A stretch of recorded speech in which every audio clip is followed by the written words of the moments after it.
doing? What have you been up to? Nothing, Mom, nothing.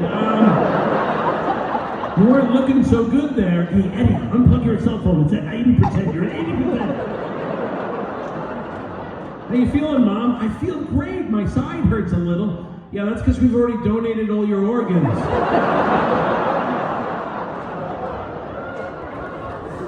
They're coming for your eyes at 3, so we should get a picture. Family, let's get a family photo before they pluck the eyes. Yeah, we don't want to look at 2 black sockets there. Just let's get Mom in here.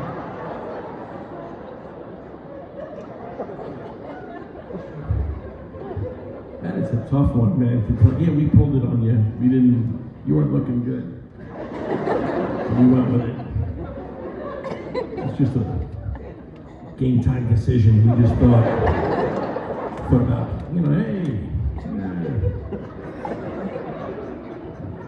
Only God pulls the plug on me. I tell my family all the time, only God, nobody else, nothing. What? What's it matter? Money? I don't care. Keep me awake. Keep me going. Have a garage sale. I don't care. So the kids don't go to college. Let's be honest. They're not going anyway. They're not going. Keep me breathing. I don't care. You get an air conditioner hose. You hook it up to my ass. Set me up on a car battery. You animate me like one of those floats at a used car lot. You keep the big man breathing.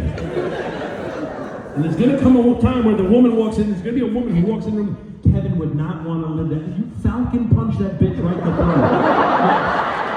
I hate that. Who is that lady? He would not want to go up. How about you don't want to go on that way?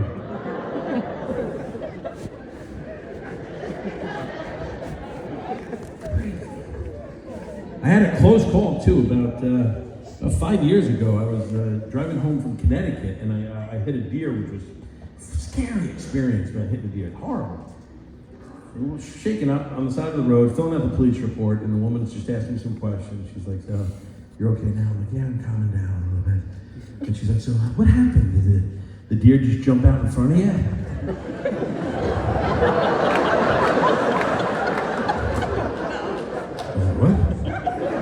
The deer did just jump out in front of you. I was like, no, it waved me over. Yeah, I was barreling down the road about 78 miles an hour, and I was like, is that a deer on the side of the road calling me over with its hoof? So I pulled over to check, and sure enough it was. So I got out of my car, and I walked over to the deer, and I was like, what's up, dude? You keep waving me over as I'm driving home. And he's like, nothing, I just wanted to talk for a little bit. So I started talking with the deer, and then he started mentioning things about my home and my family. He knew my kids by name, which freaked me out. I was like, I was out of here, man. I don't need this crap anymore. And it got kind of heated, and I didn't like that. He didn't like that either. He was like, can we start over? And I was like, no, we can't start over. I gotta get home, man. And he's like, please, let's just hug it out. I'm sorry. And I was like, thinking about it, I'm like, that's pretty cool. A deer who's about forgiveness. That's nice. So I went to hug it out with him, and he goes, what's that? And I go, what's what? And he points with his hoof to my stomach, and then I looked down, and he did that movement right in my face. And he took out a cell phone and was like, bitch, I know where you live. And then he ran into the woods. And that's when I got back in my car, and I started driving through the brush, and I couldn't the trees got thicker, I couldn't drive anymore. So I got out, and I camped out overnight, and I built a little campfire, all controlled with little rocks and everything like that. And I had a bucket of water in case it got out of control. We were fine legally. I think I'm fine. And I stayed there overnight. In the morning, I saw him talking to a bunch of his friends, so I crawled up really low, got on my hands and elbows, cracked some berries, blueberries, put it on my face, little Rambo makeup, and I jumped on him. I sunk my hooks in there, and I slit his throat right there. His friends ran off. He bled out, and then I dragged him back to the highway. And I just threw him on the roof of my car.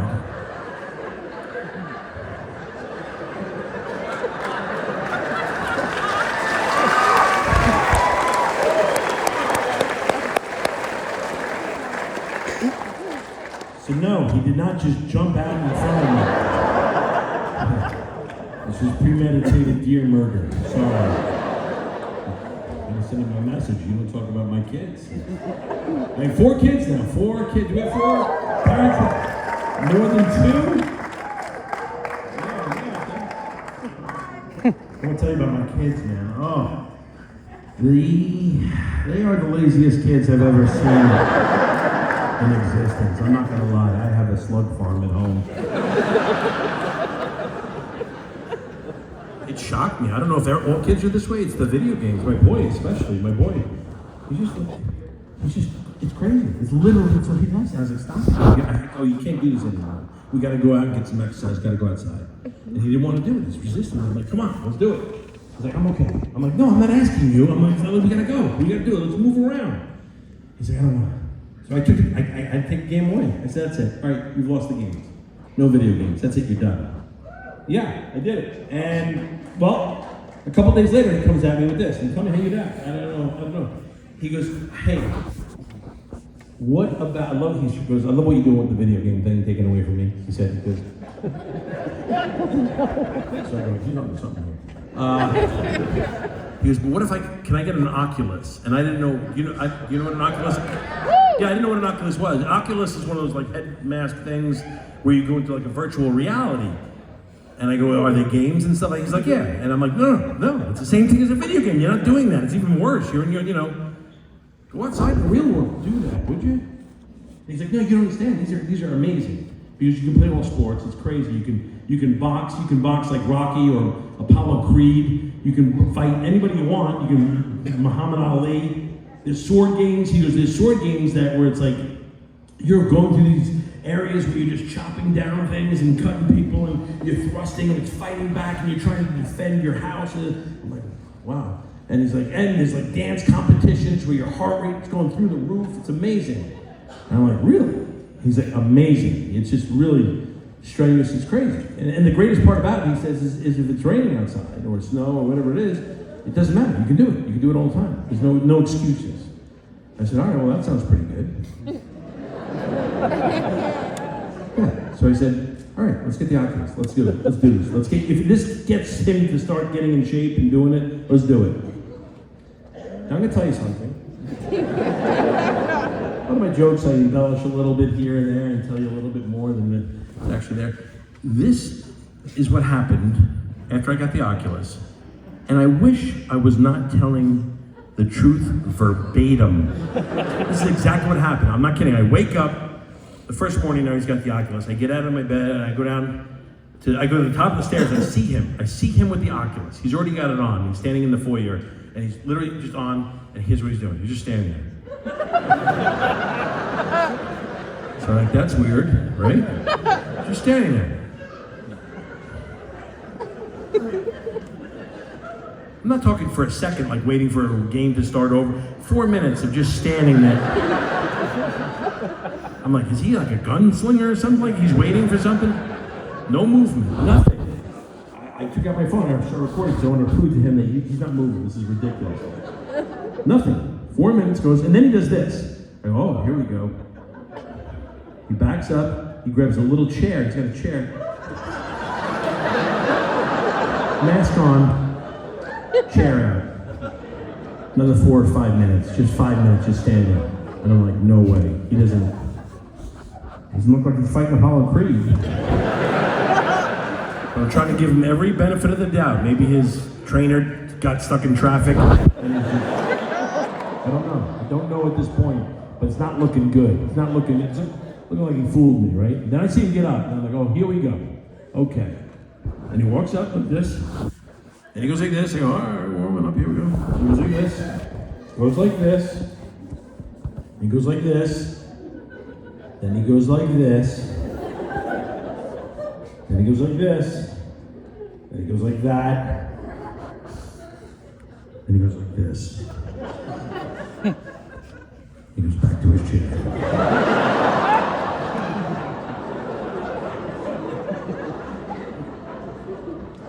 I was getting so pissed. Then he goes like this. Then he goes like this. Then he goes like this. And there was just no movement. There was just, I stormed down the steps. I said, that's it. I ripped it off his head. I go, what the hell are you doing? Let me see. And I put it on. He was playing a game. Not an athletic one. It was Job Simulator. Job Simulator. I'm not done. He was working part-time at a convenience store.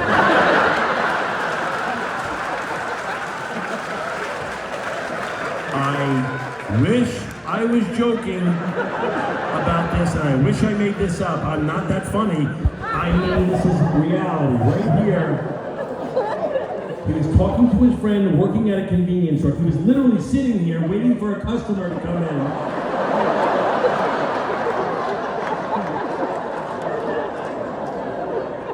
No sweeping up in between, moving around, stacking cases of beer in the back. He's just sitting there. Finally, a customer came in. He got up, right? He got him a pack of cigarettes or something, rang him up, gave him the change, said goodbye, back to the chair.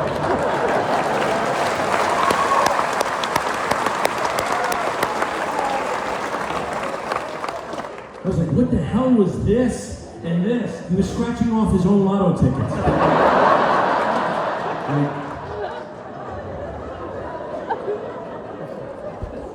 He's not even a good employee. Talking to his friend. They're both talking about it part-time. The next day I saw him limping. I go, what happened? He goes, don't worry, it's a virtual injury. I didn't hurt myself. I wanted my buddy to cover for me today. I couldn't go in. I'm collecting unemployment, don't worry, it's fine. So, man, it's crazy. It's just ridiculous. It's just nuts. And how lazy. I got so mad at him, I made him watch this whole PBS special. I saw this PBS special. It was crazy. It was an hour long. I said, sit down and you're watching the whole thing. It was on this African village. And it was moving. It really was. It was every morning in this village, the whole community would get up and they would put these massive clay pots on their head. Everybody, the grandparents, the little kids, everybody, and they would walk with those pots on their head 5 miles. 5 miles, think of that. 5 miles, all the way down to the local river. They'd fill the pots with fresh drinking water and then walk the 5 miles back. And no one complained. Everybody was getting along. They were joyful. It was amazing to me, and it just blew my mind about how much we have and what they're doing every day. And it affected me, and I saw my kid, and I saw it was affecting him. So finally, I think I'm sinking in, right? And I was like, hey, now what do you have to say for yourself after you see this? You understand? Why don't they just move the village down by the river?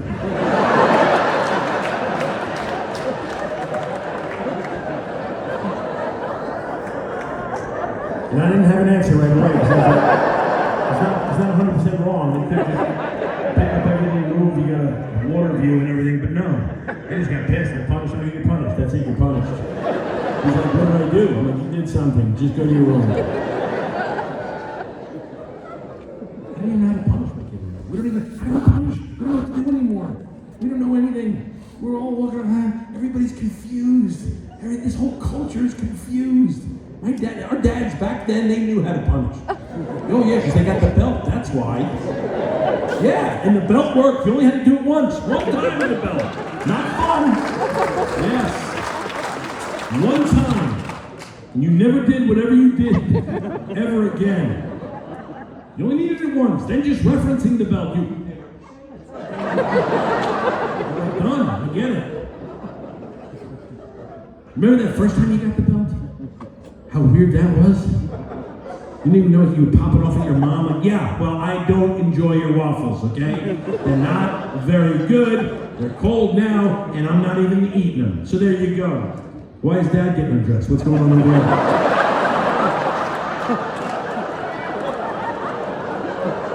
No, I don't like it. I don't like the waffles. What are you going to do? What's this supposed to have with it? No. What are you, a lion tamer? What happened over here? I didn't even know that was possible. Never did it again. The belt has worked. The belt has worked throughout history. Since 25 BC, the belt has worked.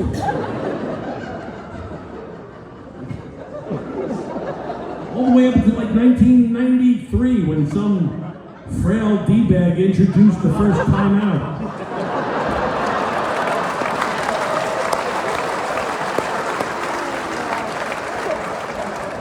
And that's when we lost society. That's when it was gone, right? You can trace it back right to that moment. That's where everything was lost. All the problems of the world traced right back to that one day where that guy just said, I'm gonna give him a timeout. Can you imagine your dad giving you that as an option, a timeout? I'm so sorry I stole your car and I took it for a joyride and I did those donuts in the parking lot and I wiped out that 7-Eleven storefront. What?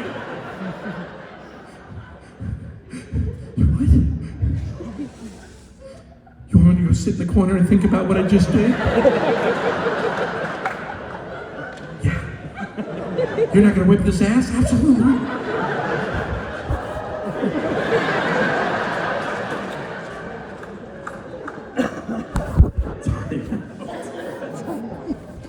Timeouts. They don't even do timeouts anymore because they call them time in. It's too cruel. They said it. I'm not kidding. They said timeouts. It's the child is isolated in the corner by themselves. It's not nice to leave them there. So now they do what's called a time in, where the father will take the child over and just kind of sit with them, kind of stroke his shoulder. You spend about 15, 20 minutes thinking about what you did and where you could have made like a better decision and how it's okay anyway. It doesn't matter. It's fine. Because everything ends up good anyway and soft. And then after about 20 minutes, you let your child go. And you stay there for about another 8 minutes thinking about what a loser of a parent you've become.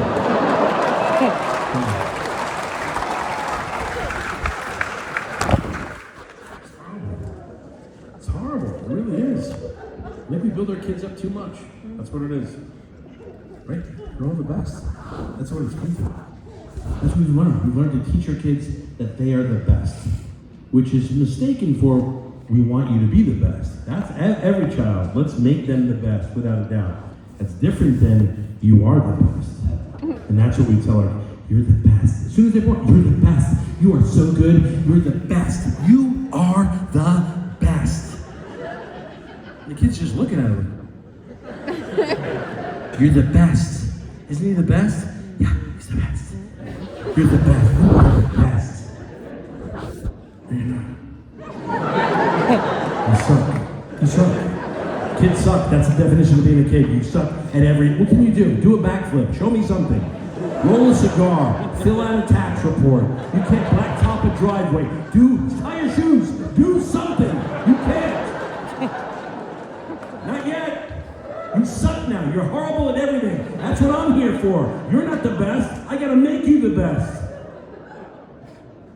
We tell them, you're the best. You've conquered it. You're the best. And then we send them out in the world. They don't know how to act.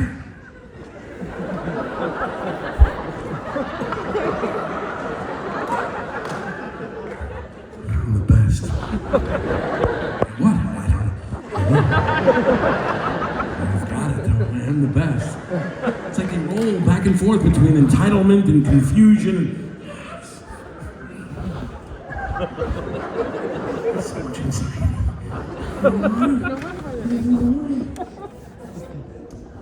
Can't believe it. There's one teacher, it's just such a bad story. The teacher in California, she gave a test to the class, and one of the students didn't hand the test back in. He wouldn't even do it. Wouldn't even hand it back in. And she gave him a 0. And the teacher got fired. Fired. They fired her. Because the school said, no, we have a no-zero policy. We have zero tolerance for zeros. We have a zero tolerance for zeros. A 50 as low as you can get, and it's passing because we believe that our kids can be whatever they want to be. Okay, that's fine, as long as that kid is the air traffic controller when your family's flying back from vacation. Right? Hey, sorry, that's 19 coming in for a line. We're trying to make our descent. How we're looking over there?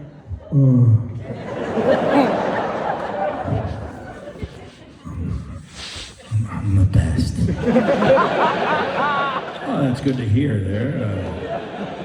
Nice to hear that at the tower, but we're trying to make our descent. So how are we looking on that runway? How are we doing? 50. I'm the best. Isn't that right, Mom? Yes. You're the best. I'm the best. You can't be whatever you want to be just because you want to be it. You can't. I want to be a Navy SEAL. You know, it's. Oh, hey, don't trigger me. Don't.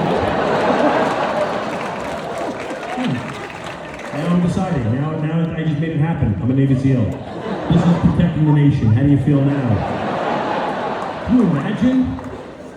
The commander would be like, everybody in the water, we're storming that beach. I'd be like, I'm not really a water person, I'm gonna be honest.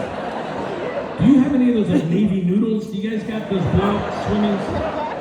Because I had I'm gonna be 3 peanut butter and jelly sandwiches I had about 45 minutes ago, and I don't know if it's an hour or 45 minutes you're supposed to wait before you get per sandwich. We can figure that out later, but I probably shouldn't go in the water right now. Oh, my son asked me to play Little League. He goes, can I join Little League? And I was like, you outside Little League or video Little League? And he's like, no, outside. One of his buddies wanted to play, so I was so happy.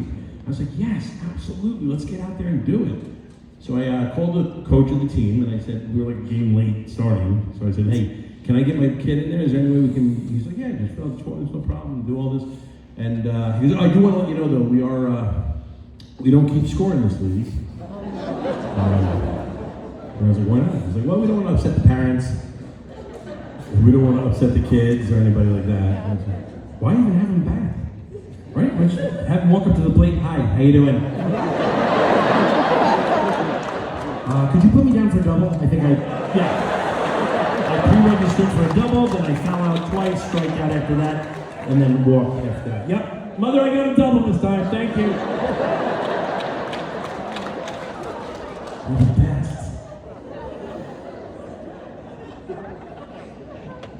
Don't keep scoring.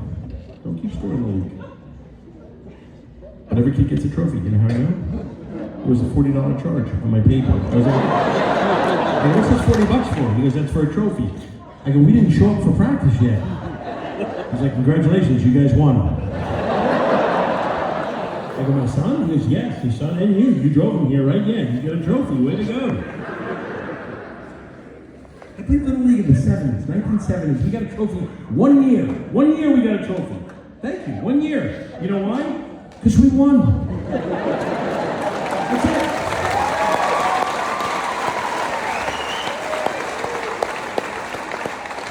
You know how I know? Because we kept score. Because it turns out that's how baseball's played. So kids, the way they have it, there's so much now. I mean, the fields that they go to, the sod, it's pristine sod, and the outfield wall with sponsors on the wall, and lights for night games, and scoreboards that are just, I don't know what they're for, but... I never had that in the 70s. I'd pull up to like a parking lot, and it was like, is this field 7? Clumps of grass and cement and broken Miller bottles everywhere. Yeah, this is it. Your coach would pull up in a 1971 Impala, pop the trunk, all the kids would gather around, try to get uniforms. There's not enough for everybody. You're in the guy's trunk, and he's obviously he just got thrown out of his apartment. He's moving stuff around, there's a crowbar in there, there's beer cans.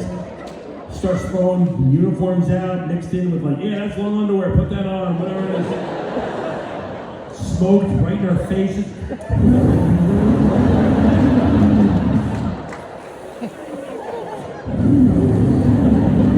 Trying to hide anything, right in my eye. You gotta hit that cutoff, man. No parents running over. Hey, Phil, maybe you shouldn't smoke in front of the kids. No, they're playing dominoes and drinking vodka at snack tables. Right over there. That's their break. They're so happy that a weird man in a strange mustache and polyester pants showed up to watch their kids for an hour.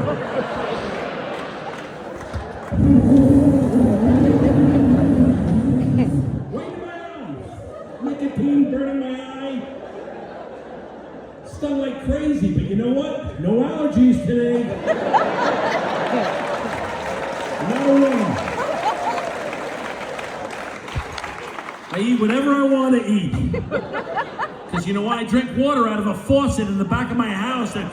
or a hot hose that sat there for all day long, and just had to spray it out of this old spigot with flecks of metal going to the back of your throat.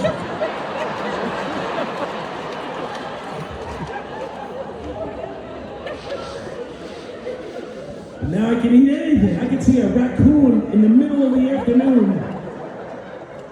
Take a bite of it raw and be fine. I am fine. My kids, every allergy known to man. I don't know what happened. Their friends, the checklist I have to go through if they want to have a friend over for lunch. You know, he can't have any gluten or wheat. We know that, all right? But also, he cannot have any pork. Also, let's go non-food. He cannot touch the back of a turtle. He can't. Do you have corduroy in the house at all? Do you have corduroy? He's also allergic to sundown, so I'll have to take him out because he's not staying in my house. Not feeding him. I mean, look, if you have a peanut allergy and you're going to die or something, yes, God bless you and stay away from it. But if you get a little, because you ate half a Snickers bar, Mommy, I got intolerant to a Snickers bar, I got boo-boo baby. Suck it up. You're eating a Snickers bar. What do you want? There's nothing natural in it. Just enjoy the ride.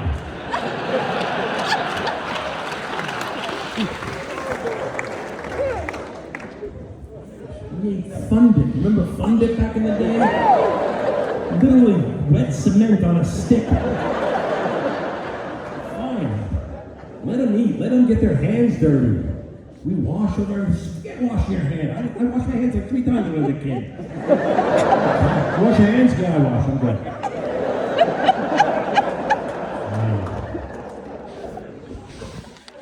I had anxiety and problems back in the day. I remember a lot. I was a pitcher. I was 9 years old. I remember this. I was playing, and I had a really strong arm. I was aiming the ball one day, and I was missing the plate.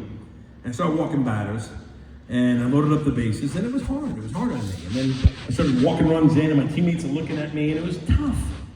And I felt horrible. My dad knew this. My dad was also a coach on the team, so he walked out to the mound, and he gave me the greatest advice I've ever seen or heard in my entire life. Literally just walked out, put his hands on my shoulder, looked me dead in the eyes, and he said, "Hey, stop aiming the ball." He said 2 words. He goes, "Just throw. You know what to do. Just throw." Yeah. And he turned around and he walked back. And I was like, that's the greatest advice I've ever received in my entire life. Think about that. Just throw. Anytime you have anxiety in your life about anything, just do what you know to do. You already know what to do. Just do it. Just throw. And that's what I did. I launched back into my windup, and I just threw. And I shattered the kid's orbital ball. I did. 2 more runs scored. My dad was wrong there. You got to aim the ball. In baseball, you have to aim it, because any other scenario, the best advice ever. The greatest advice for life. Because our dads knew things back then. They knew stuff. They just had a general knowledge that we've lost. I've definitely lost. I don't know anything. You know, I wish I was kidding. My friends, one's dumber than the next.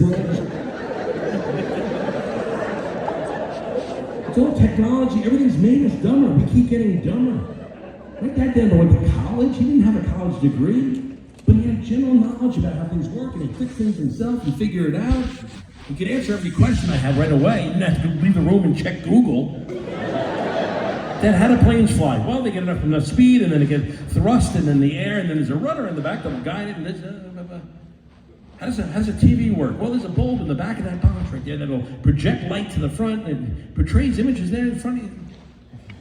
I don't know any of that stuff. 4 kids. They come in for I'm like, just when they walk in the room, I'm like, what do you want? What's up?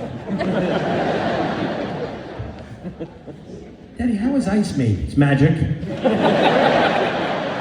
Don't ask me. You don't ask me a question directly. Remember we talked about this? Always go to your mother. I say go to your mother. If your mother's not around, what do we say to do? You write it on an index card, you leave it on my windshield, and I get back to you within 3 to 4 business days.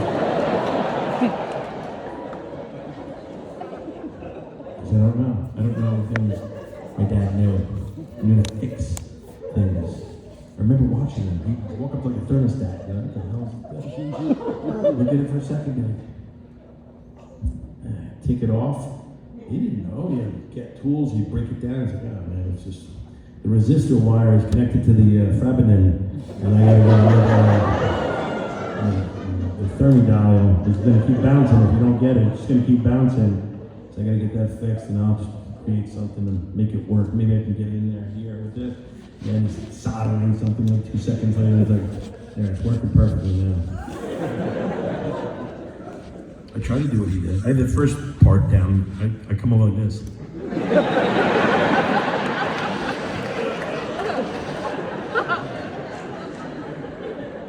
And that's where it ends. That's it. Honey, we gotta call somebody.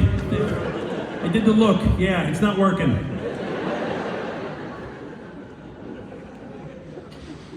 So dumb, I hate it. I hate being this dumb too and not knowing things. That's why I hate having conversations with people. It's always uncomfortable to me. No, it is. I like talking like this in front of a large group, I'm fine. I can do that. But I get shot. I can't. When it's one-on-one, there's always somebody who knows more than the other person. You ever notice that? There's always someone who kind of takes the lead. And the guy, I'm going to tell you about this. And then, guess which one I am? I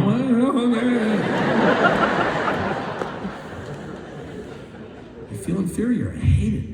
It's a rough feeling. That's a prideful thing maybe to try to, I hate it. It always feels horrible. That's why I don't like talking to people. And my wife is just the opposite, which I love. That's where I think we're opposites attract. She just talks nonstop. No, but I love it. I love it. Although it helped me out. It helps me out, seriously, because one time she goes, like, this was recently, she goes, hey, we just got invited to it's like the worst thing, like a local municipal fundraising government dinner, and it's like every word I hate. I was like, no, I hope, except dinner. I like dinner, but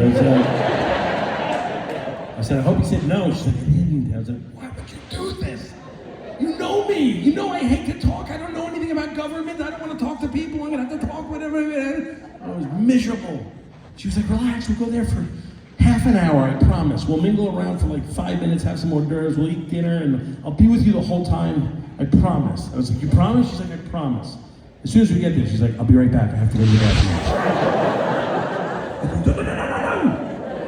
She left into the woman's room, the ladies' room right there, and then I'm standing there. The room is a wide open room full of people. And everybody's just starting to mingle and kind of come closer to see me, and I'm like, oh my gosh, what do I do? So I just started staring at the door, waiting for her to come out.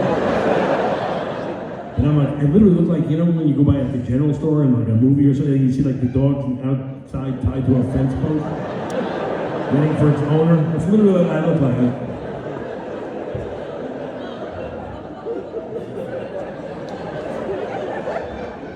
So I was like, look busy, just go, grab your phone, go. I didn't have my phone with me. Not even, because your phone is easy. You can be like, I gotta do this thing. But I didn't have it. So I'm like, just act busy. You ever try to act busy, looking busy without a phone?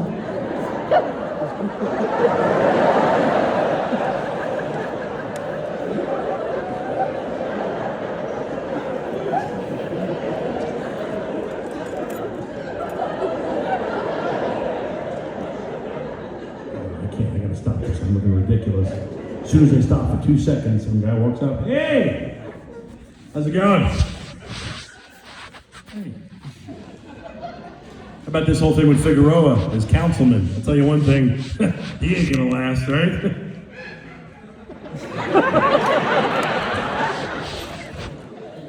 That's what he says to me. How about this whole thing with Figueroa as councilman? I'll tell you one thing, he ain't gonna last.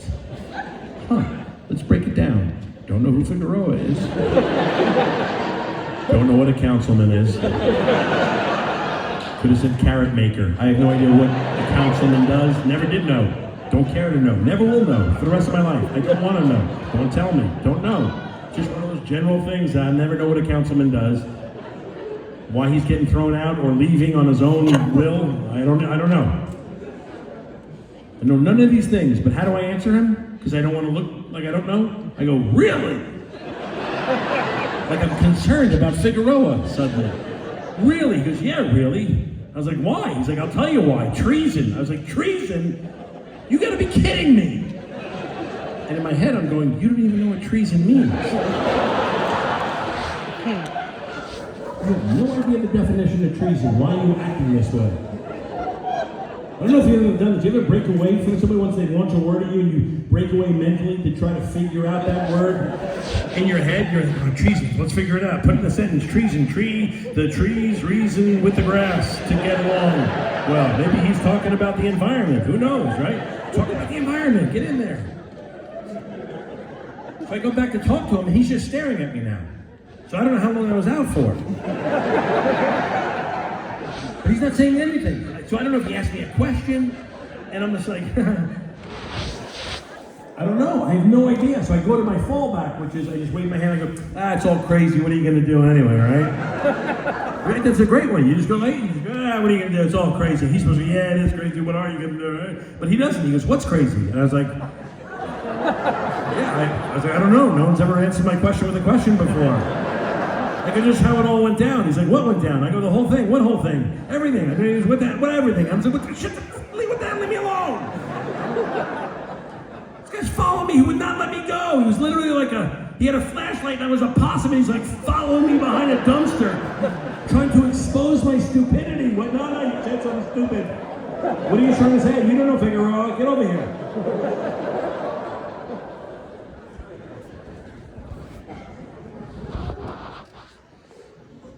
I should just be honest with people. I should just walk up, hi, you know, my name's Kevin. Got about a 4th grade vocabulary. I'm gonna get lost pretty quickly into the conversation. But you just keep going. You keep talking, I'll keep nodding my head, agreeing with you, acting like I know what you're talking about. You'll feel better about yourself. But don't be fooled, I'm dead behind the eyes. I know you know Buster Douglas. I know it's just crazy. It's crazy. I should just be honest that I'm not. Because it's pride, right? That's what gets you, pride. You feel like you're gonna match people. No, we don't. Because I feel insecure. If I don't know, I'm insecure about myself that I don't know he's talking about Figueroa or anything. So I try to match their conversation, and that's where I get into trouble. I'll try to throw out a big word. He's like, what do you think the problem with society is? I'm like, well, I gotta be honest, I harken back to a time when I said hearken was the word I chose. Never said the word hearken before in my life, ever. Hearken. Hearken was the word, I think it was developed, that was in the 1800s, hearken, right? Am I Winston Churchill? What the hell, where did this come from? It behooves me to think that you would think society, my pocket watch and my big burlap pants. He's like, what do you think the problem with society is?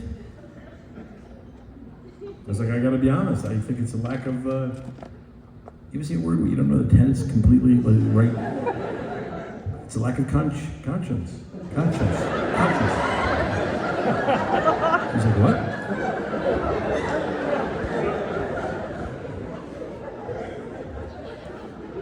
I just think it's a lack of conscientiousness.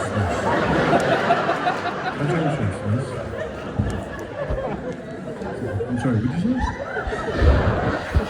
I said I think culturally, we have a lack of conscience. We have we're unconscientious. Conscientiously, we're trying to be unconscious. We are not being conscience. We're conscientiously speaking. Can I speak conscientiously? Can I? Because if you don't societally, you'll have a Tyrannosaurus Rex and the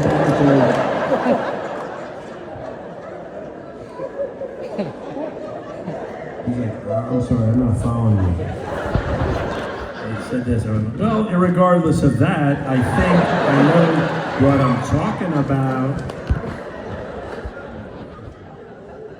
He left.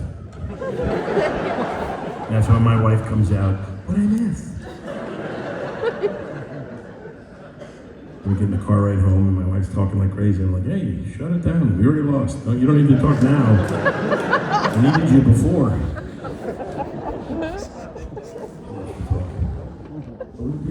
We've been together 19 years now, so it's like we don't even think. Oh, yeah. No, I'm just saying we don't even talk anymore. Is what I'm saying. No, well, I've said everything I'm never going to say to her. In every combination, I've used every word. I could finish up the rest of my life in gestures with her. Really? She doesn't. She loves to talk. Always going. Loves it. Loves it. Never had an unexpressed thought in her life. Just go. Oh boy, look at that light. The light's coming down. We gotta get that fixed. Hey, that curb, is that growing grass between the curb thing? Hey, did you ever call that guy who, hey, sit one out, would you? Take a break. Loves to talk. Loves to talk. Always going.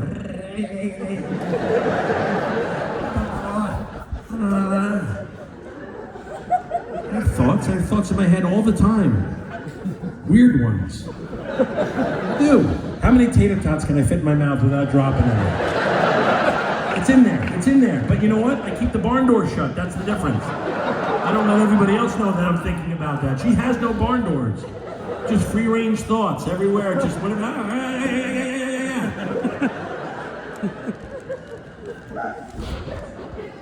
When we get home, getting undressed and all that stuff, and it's like, still talking. What the hell are you talking for?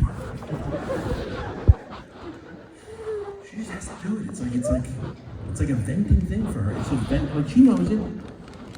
I just, I don't know why I have to be there, is what I'm saying. Like, I'm serious. Go in the closet, take your clothes off, and talk for 4 hours. Have a blast. I don't even care. But I have to be there. It's like an emotional backboard or something. And she knows. And by the way, she doesn't even want my answers. She doesn't want me to fix anything. She doesn't. She wants me to shut the hell up and just stay there and act concerned with her. And she thinks. She knows it. I know it. I can't stand it. It's so crazy. And she'll try to catch me in these little conversations. Like, she'll lob out half sentences like she's fly fishing. Boy, I sure hope Ellen's gonna be okay.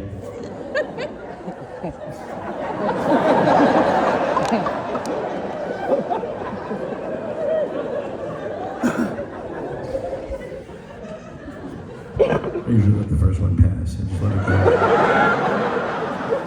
Because if enough time goes by, then I can kind of sneak out, but there's always a follow-up. There's going to be a follow-up. I sure hope they work through this. I'm like, okay, we got to engage. You have to engage. And in my head, I'm thinking, okay, what do we want to do? We want to get out of here as quickly as possible. Right? I have so many things I got to do today. I have a to-do list. She wants to talk. I'm going to be completely honest. I don't even have a to-do list. I just want to get out of here today. Because I know where this is heading. I know where it's heading. It's going to be one of these long conversations. How do I get out of it? Because she knows if I try to wrap it up too quick, she'll just tack on 45 minutes as spite. She will. She'll know it, and she'll have 45 minutes and not let me go. So I'm like, what if I steer into it and make it look like I want to, So I did that. I'm like, it's a risky move, because it's risky. You don't know where it can go. Because if she's into it, it's like, she's like idling, talking the whole time. Like she could, you don't know how much gas she's got in the tank. It could be, you're hoping she's under a quarter. You're just like hoping. It's a risky thing, but if you turn it to her, so I was like, try it, see what happens. And I went, hey honey. She's, yeah. I go, let's do it. She's like, let's do what? Let's talk about Helen. Let's just do it. Honestly, let's throw some pillows on the floor, we'll get a pot of coffee, and let's just spend the day together talking about Helen. Let's get it done. I want to know everything about her. From conception to this morning, let's do it. What do you say? Like, first of all, it's not Helen. There's no H, okay? It's Ellen. She's my friend from Pilates, who you don't know. She's going through some stuff right now.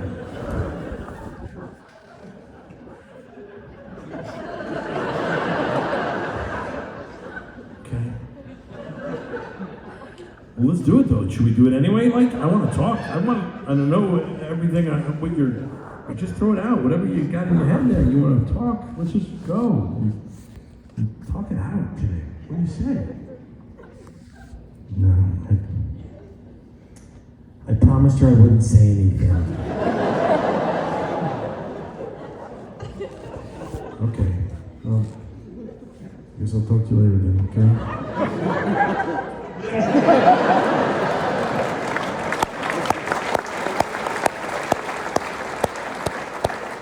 All right, I'll tell you. But you have to promise me you're not going to tell anybody else. Well, I can't do that. What if I'm playing softball and the third inning rolls around and there's a lull in the game?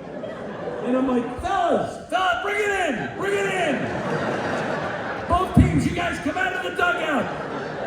Everybody take a knee. I want to tell you about my wife's friend Ellen, or Helen, who I don't know from Pilates. She's going through some stuff right now.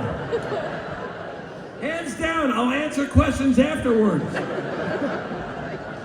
You have to promise me you're not going to tell any. How about this? I promise you I'm not listening to a word you're saying as you're saying it. No word is getting through my aura. It is literally coming out of your pie hole and exploding in midair before it hits me like a 4th of July.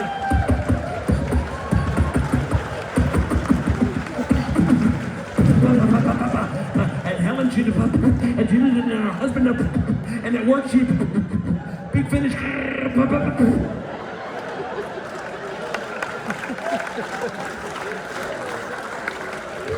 She just beat her at her own game. 14. What? 14. Huh? That's how many tater tots I think I can fit in my mouth without growing.